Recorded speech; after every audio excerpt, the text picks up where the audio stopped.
రెడ్డి గారు గత 5 సంవత్సరాల్లో హెల్త్ కి సంబంధించి పిహెచ్సిలు నాడు నేడు ద్వారాగా పిహెచ్సిలు బాగు చేయడం గానీ, ఈ రాష్ట్రంలో సుమారుగా 800 108 వెహికల్స్ తీసుకురావడం గానీ, 104 వెహికల్స్ తీసుకురావడం గానీ, అదే విధంగా ప్రతి హాస్పిటల్లో సిహెచ్సిలు గానీ పిహెచ్సిలో 0 వేకెన్సీ పాలసీని తీసుకొచ్చి ప్రతి హాస్పిటల్లో కూడా ఏ పోస్టు ఖాళీ లేకుండా అన్ని పోస్టులు ఫిలప్ చేసి ప్రజలకు మంచి వైద్యం అందించారు.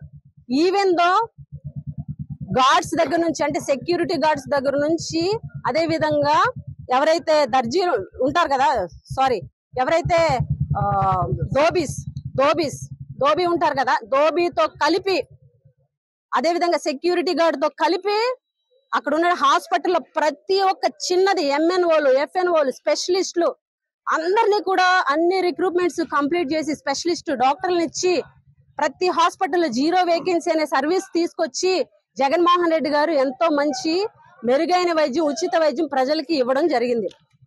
ఈ రోజు ఈ ప్రభుత్వం వచ్చిన తర్వాత వైద్యం అనేది పూర్తిగా కుంటుపడింది. పేదవాళ్ళకి మెరుగైన వైద్యం, సరైన వైద్యం అందట్లేదు. ఏ హాస్పిటల్కి వెళ్ళినా కూడా మందులు లేనటువంటి పరిస్థితి, ఎక్కడికి వెళ్ళినా కూడా ప్రతి బెడ్ మీద 3 నుంచి 4 పడుకునేటువంటి పరిస్థితి. అసలు వైద్యాన్ని పూర్తిగా పక్కన పెట్టినటువంటి ప్రభుత్వం ఈ కూటమి ప్రభుత్వం.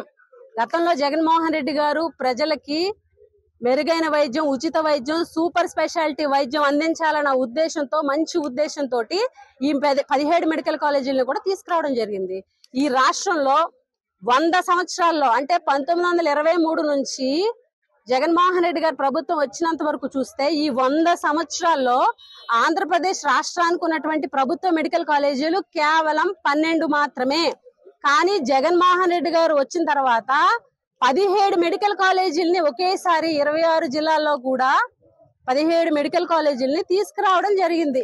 అంటే ఈ 100 సంవత్సరాల్లో ప్రభుత్వ మెడికల్ కాలేజీలని ఉన్నవి కాకుండా ఇంకా తీసుకొచ్చి ప్రజలకి ఉచిత వైద్యం, మరుగైన వైద్యం, సూపర్ స్పెషాలిటీ వైద్యం అందించాలన్న ఆలోచన ఎవరికి కూడా రాలే. వచ్చినటువంటి అంత మంచి ఆలోచన వచ్చినటువంటి వ్యక్తి ఒక్క వైఎస్ జగన్మోహన్ రెడ్డి గారు మాత్రమే.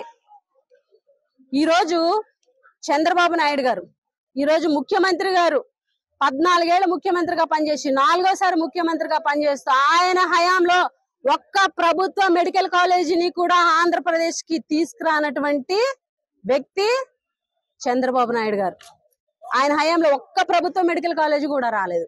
జగన్మోహన్ రెడ్డి గారు హయాంలో 17 మెడికల్ కాలేజీలు పేద ప్రజల కోసం తీసుకొస్తే ఈ రోజు ఆ మెడికల్ కాలేజీలు ప్రైవేట్ పరం చేయాలన్న కుట్ర ఆలోచన. ఎందుకనంటే ఆ మెడికల్ కాలేజీలు కంప్లీట్ అయితే ప్రతి పేదవాడు, మధ్య తరగతి వాళ్ళు అందరి నోట్లో కూడా జగన్మోహన్ రెడ్డి గారి పేరే నానుతుంది. కాబట్టి మంచి పేరు జగన్మోహన్ రెడ్డి గారికి వస్తుందని ఒకే ఒక్క దురుద్దేశంతో ఈ రోజు ప్రైవేటీకరణ చేయాలని ఈ ప్రభుత్వం కుట్ర పన్నుతుంది. ఈ రోజు ఈ 100 ఏళ్లలో 1923లో కేజీహెచ్ హాస్పిటల్ ని నిర్మించడం జరిగింది. ఆంధ్ర మెడికల్ కాలేజీ యొక్క క్లినికల్ హాస్పిటలే కేజీహెచ్. ఆ కేజీహెచ్ లో ఈ చుట్టుపక్కల ఉన్నటువంటి ఈ 3 జిల్లాల్లో ఉన్నటువంటి పేద, మధ్య తరగతి ప్రతి ఒక్క ప్రజలు కూడా మెరుగైన వైద్యం, సూపర్ స్పెషాలిటీ వైద్యం కోసం కేజీహెచ్ కి వెళ్ళేటువంటి పరిస్థితి ఉంది. ఈ రోజుకి కూడా 100 కిలోమీటర్లు దాటి కేజీహెచ్ లో కొన్ని లక్షల జీవితాలు, కొన్ని లక్షల ప్రాణాలు కాపాడబడ్డాయి కేజీహెచ్ హాస్పిటల్లో.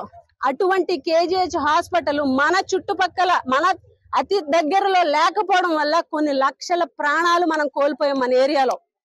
ప్రతి ఒక్కరికి తెలుసు, ఇక్కడ నుంచి కేజీహెచ్ కి వెళ్ళేసరికి దారిలో ఎన్ని ప్రాణాలు కోల్పోయామో మనందరికీ కూడా తెలిసినటువంటి విషయమే.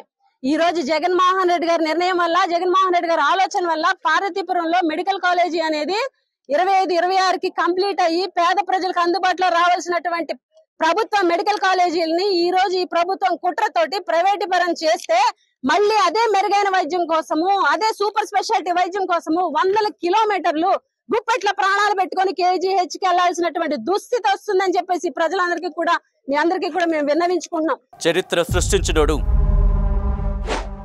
ఇప్పుడు ఆ చరిత్రని తిరగరాయబోతున్నాడు. అబద్ధాల గోడల్ని బద్దలు కొట్టి నిజాలను రాగా మీ ముందుంచబోతున్నాడు. నిజమైన వార్తల కోసం వెంటనే డౌన్లోడ్ చేసుకోండి రా యాప్ని.